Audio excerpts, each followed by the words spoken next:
Labrīt, ir 5:00 no rīta, un pirmais, kas uzsākot darbu ir jāizdara, ir jāaiziet pirmsreiz pārbaudi.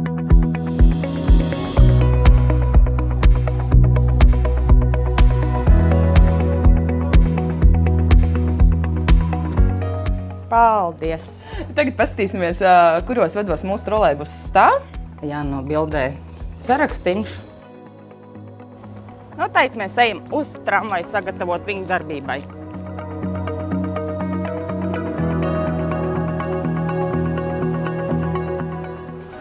Esam atnākuši pie sava autobusa un dosimies apskatīt un pieņemt.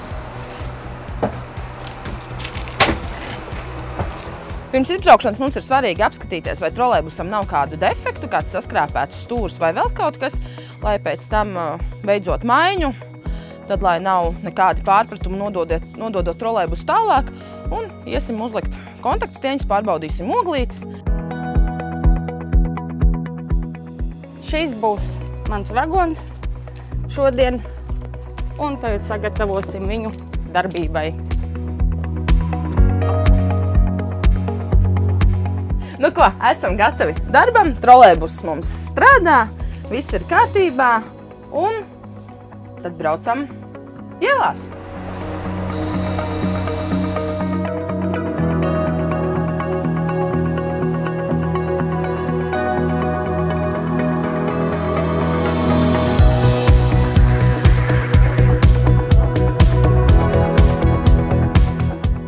Darba diena forši sākusies.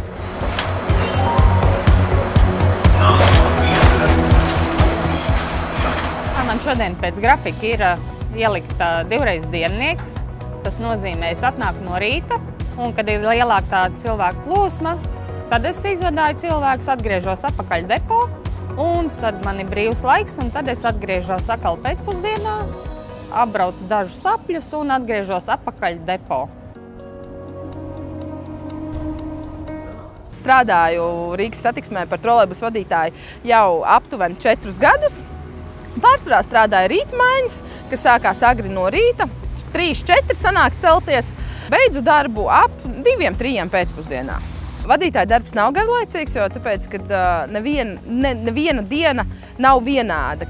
Katru dienu notiks kaut kas saudabīgs, kaut kas jauns. Manā skatījumā autobusu vadītājiem viennozīmīgi jābūt skaidrā prātā, atbildīgam, taisnīgam, godīgam. Pārliecinātam, ko tu vispār dari, jo tie nav joki cilvēku vest. Man uzzinā autobusa vadītāja darbs, tāpēc, ka autobusa vadīšana, atbildība, braukšana, vispār sfēra cilvēks. Tā kā tiešām ar prieku nāk uz darbu, pilnīgi ar bēdām eju prom, kad darbs ir beidzies. Es raksturotu tramvaju vadītāju, kam ir jābūt mierīgam, nosvērtam un ļoti uzmanīgam.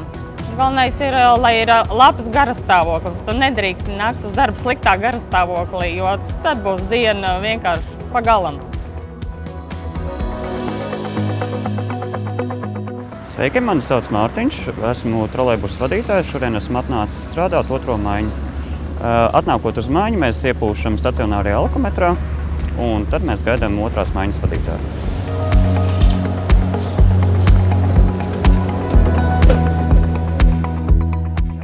Čau! Savu maiņu esmu pabeigusi, esmu nodevusi trolejbusu Mārtiņam un došos tālāk iepūst alkometrā. Atnākot uz darbu, pirmais, ar ko mēs saskaramies, ir atbildīgie dispečeri. Viņiem mēs uzrādām darba apliecības, kur pretī mēs saņemam maršruta lapas un aktuālo informāciju, kas notiek maršrutā. Ar Galapunktu dispečeriem mums ir ciešāka sadarbība visas dienas garumā, jo pie viņiem mēs saņemam aktuālo informāciju, kas notiek uz ceļa. Vēl ir 3. dispečera grupa, centrāla dispečeri, ar kuriem mēs sadarbojamies tieši, kad esam kustībā. Esmu Iveta Kramiņa, esmu autobusu vadītājs ST autobusu parkā. Labdien, 37.2. Pārsvarā es strādāju 2. maiņās, es darbu sāku pēcpusdienā, apmēram ap 2 ideju dienā.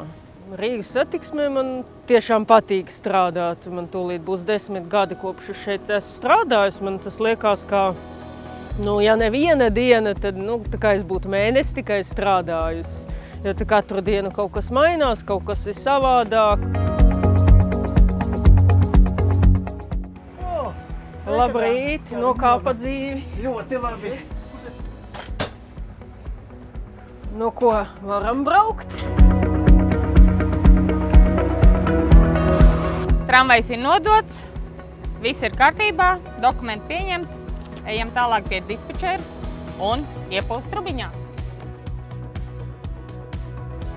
Maršrutu pārauga galvenais uzdevums ir būt tramvaju, trolejbusu, autobusu vadītājiem, galvenajam palīgam maršrutā, nodrošināt, lai darbinieki varētu savus darba pienākumus pildīt kvalitatīvi, pēc labākās sirdsapziņas. Transports, protams, ir ļoti attīstījies. Nevar salīdzināt tos transportus, kas bija pirms jau 30 gadiem, kādi ir tagad mūsdienās transporti. Bet tas pamat uzdevums jau ir palicis nemainīgs – pasažieru pārvadājumi.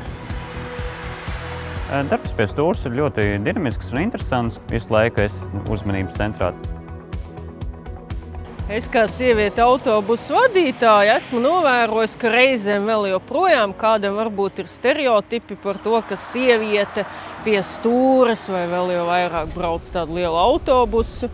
Bet tā jāsaka, ka kopumā tas stereotips tā kā pazūd. Ja tu vari normāli braukt, tad tev tur neviens nenāks nepārmetīs, ka tu esi nevietā. Galvenais, ka tu normāli strādā, parādi, ka tu vari, un tad viss ir kārtībā.